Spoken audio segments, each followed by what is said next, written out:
it's my great honor to introduce our Fireside Chat, featuring a leader who has dedicated her career to public service, equity, and economic opportunity. So that's Mayor Karen Bass, Mayor of the City of Los Angeles. And also with Mr. Billy Chun, who is the Chief Operating Officer of PACE, who will be the moderator. So let's welcome Billy.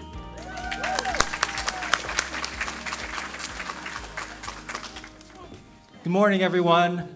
I am Billy Chun. I am not the person you came here to see and hear. So let us bring our esteemed guest, our VIP, our keynote speaker, onto. You guys are all VIPs, by the way. It's fine. It's fine. But I did want to introduce our keynote speaker again. She is the 43rd mayor of the city of Los Angeles. She's had a lot of accolades. I mean, I have a whole list, but we really want to get into it. I did want to say she's the first woman and second African American to be mayor. Yes, that definitely deserves a round of applause.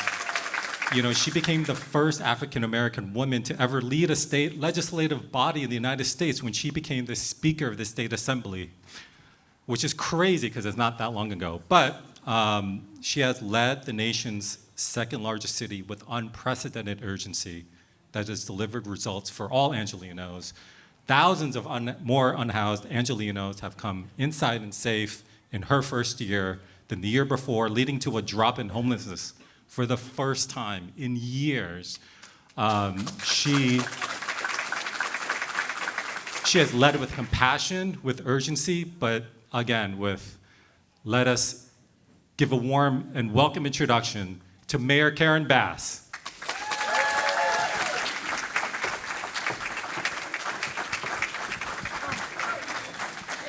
Thank you, everyone. Thank you. Well, Mayor, thank you for being here. I counted. Today is 899 days into your administration. Oh, my. Today. Does it feel? You make me tired. I know. I'm sure some days it feels like 80. Some days it feels like 8,000 days. Exactly right. But again, thank you for coming here today and taking time out of your busy schedule for this. We can, have some questions and talk about some of the things you and your office are doing, that many would want to hear. But again, 899 days, that's crazy to think about. But since the beginning of your administration, you have made it a priority to focus on the economy, small business, and really uplifting all of that. And as you're well aware, it is, quite challenging to start a business, grow a business, operate in the city, but you have taken that challenge head on. Can you talk about some of the initiatives and programs you and your office has launched to help small businesses, which many are here today? Yes, well, thank you, and thank you very much for the opportunity to speak with you today, and congratulations to Pace and your work. He didn't mention that he's also a city commissioner on a very important commission dealing with police and fire pensions, and so I want to thank you for your service. Happy to serve. But I'll tell you what we've done in a minute, but I want to tell you my perspective on it, because one of the fundamental problems of our city is that it's just so expensive to live here and to work here, and especially to run a business here. And at some point, the economic divide here has got to shrink. It's pretty extreme here. And so to me, how do you do that? We know that the main employer are small businesses. So to me, the business community is absolutely fundamentally essential to the health of the city, the economic health, but even the social health. Because for people to not wind up on the streets, they need to have decent jobs that pay enough so that they don't wind up on the street. So I just wanted you to know that that's my perspective on it. And so I also have another perspective, which is how you go about creating policy. I think that the best way you create policy is by talking to the people who are most impacted by that policy to offer us the guide. And so I met with business groups, long before I won the election. I met with them during the election. And I basically said, what is it? Why is it so hard to do business with the city? What is it that the business community needs? And so from there, I established a number of policies. So that's what the policies were rooted in. And is Rachel Freeman, where's Rachel Freeman? I know she's here somewhere. Rachel Freeman is the Deputy Mayor for Business and Economic Development. And she came into my administration and just amazingly took all of the recommendations from the business community and turned them into executive directives. And so one of the major complaints was dealing with the red tape. It takes so long to do everything in the city. And so we established what some of those barriers were and are, and then we set about eliminating a lot of the red tape. And then coming up with some very specific resources, one of which I'd like to announce today. And this is after a ton of executive directives that specifically address business. As a matter of fact, our most recent one was about the entertainment industry. But we are launching a business navigator, and again, in response to what the business community has said, so that you can go on the website, and the website is business.lacity.org. And the point of this is that you can go on that website and get information about how to do business with the city and get your questions answered. So before you're in contact with anybody, you can get those questions answered.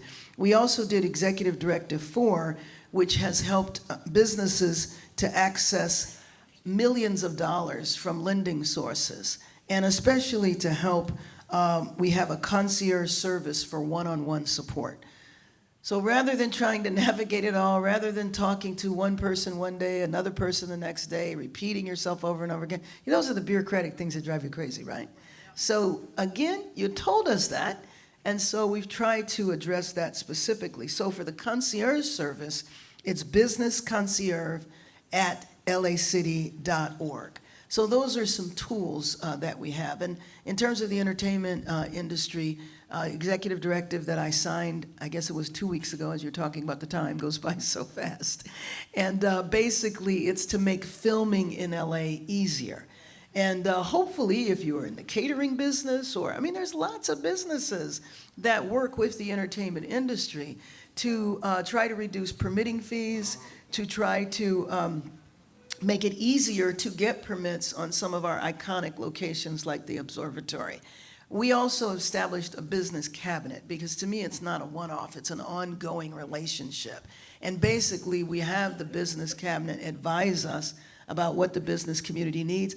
But to me, signing an executive directive, that's good, but we gotta make sure it works. So we need the feedback from the business community to say that business navigator was a good idea, but look, this and this needs to be improved. And so I offered a couple of those resources here in terms of the concierge service and the business navigator. And I'd love your feedback. Get on it. Those are new. Tell us if it makes sense, if it's helping you. And then, of course, preparing the business community for the upcoming world events. And I imagine we'll talk about that a little later. Well, that's great that you're listening to the small business community, taking their feedback and putting it into action. So that sounds like great resources that you're announcing today. So we appreciate that, Mayor. And so speaking of major global events, as you know, we have a lot coming in the next few years. Something big is coming in 2028, as we all know.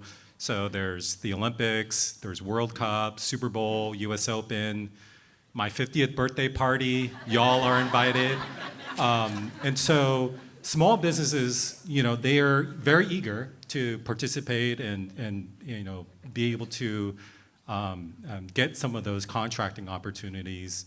How are you planning for these landmark events, and what's your advice on small businesses, again, many here, of trying to, get a little bit of that contracting opportunities for these events? He missed one, the All-Star basketball game in February. So, to me, I view each of these events as preparing us for 2028, but I think people obsess a lot about 2028, and of course I do every day. But in July of next year is the World Cup. And the World Cup, 8 games are going to be here, which is actually in Inglewood, not in Los Angeles. But events like that, people come all over, right? And so what we want to do, the games, there's only 8 games, but the World Cup lasts 40 days. And so my dream is that you land at LAX, you have a QR code. That QR code tells you about all of the neighborhoods around the city. I don't want people to come here and think that we're a handful of neighborhoods. Go to Beverly Hills, go to the beach, go to Hollywood, I've seen LA. No, go to East LA, go to the Valley, go to South LA, go to all of our areas. We are such a vast city. And so to me, each of those represent opportunities. So when I say 40 days, what I'm talking about are watch parties. And if you have any reason to remember this, when the World Cup was in Qatar, we had watch parties like at 3 in the morning because of the time difference. Well, the World Cup this time is Canada, the US, and Mexico. So at most, it's going to be a 3-hour time difference. And so there's going to be people at watch parties, every single day for 40 days. That applies, mainly to hospitality, but there's other businesses too, transportation, a variety of ways to get involved. So what we've been doing is trying to stay in communication with small businesses, doing seminars and summits like you've been involved in, so that the business community is prepared administratively, and also knows about the RFPs. And my own personal belief about RFPs is that I want to know about the RFP when it's being written. Not afterwards, because afterwards it's like, an RFP can be written that it's in no way a small business can qualify. And so getting involved with the organizations that are actually putting on the games, FIFA, and in our city, the liaison to FIFA is the Los Angeles Sports and Entertainment Commission, something that Mayor Reardon set up as an independent nonprofit many years ago. And of course, for the Olympics, it's LA 28. But for the other games and all, there's not one governing organization. And so that's going to be on us to make sure that you all know of all of the opportunities. That's great. That's wonderful to hear. So in light of recent wildfires that affected and impacted so many Los Angeles communities, we're now into the rebuilding phase. And again, Mayor, kudos to you for really getting all hands on deck to getting to the point where you were issuing the first permit a few weeks ago. That's just amazing speed. And so, now, again, as I said, we're in the rebuilding phase. There's a lot of focus on that. And there's opportunity for small businesses to also help and pitch in that, what is your advice on, the small business community and how they can participate, give back, lend their services if they can? Well, yes, you mentioned the permits a couple of weeks ago. Actually, the first permits were issued 2 months ago. And so we have things have been going really fast. I mean, there were about 6,000 properties that were impacted. Majority, of course, overwhelming majority were homes, but also small businesses. And, the folks in the Palisades and in the other areas that are outside of the city, the Palisades, of course, is the only area that was in the city of Los Angeles. Everybody is still going through the tremendous grief and devastation and trauma of what happened. And so it's great to talk about how fast things are going. But if you were impacted by that, it can never be fast enough.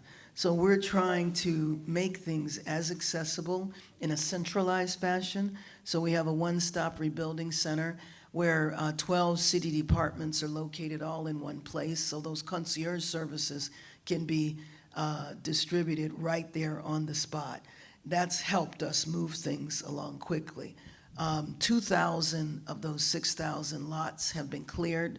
That means 2,000 individuals and businesses can start to rebuild, not businesses, I'm sorry, residents can start to rebuild if they choose. About a month ago, I was at a property where construction workers were already on site. I went there last week, and the frame of the house is already built.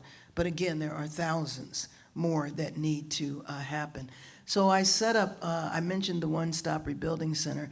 I also set up an impacted worker and family center, because I think a lot of times people don't necessarily think about the people that worked in the homes, on the properties, and in the businesses. And many of the people that worked on the properties and in the homes were also small business owners.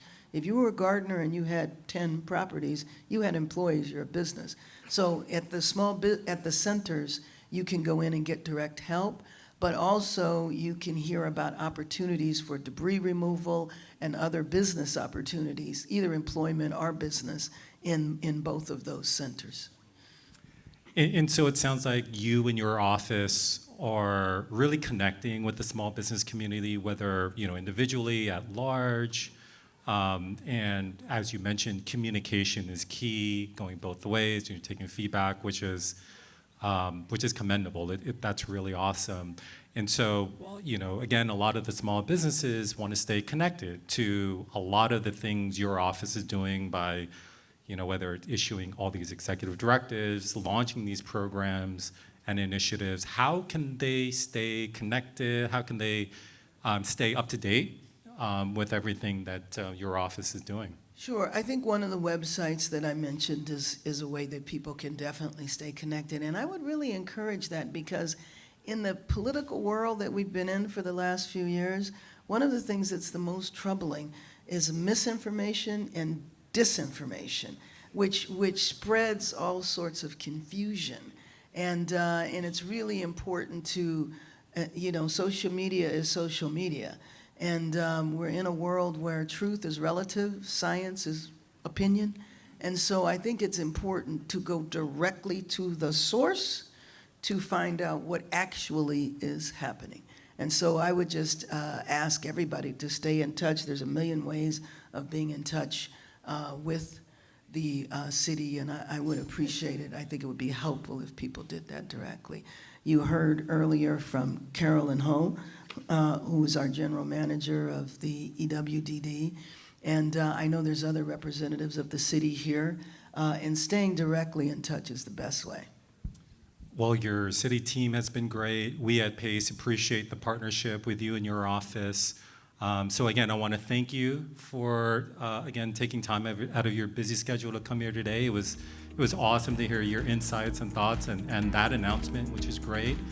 So, Mayor, thank you so much. We appreciate you, everyone. You're welcome. You're welcome. Give her a warm Thank you all. round of Nice applause.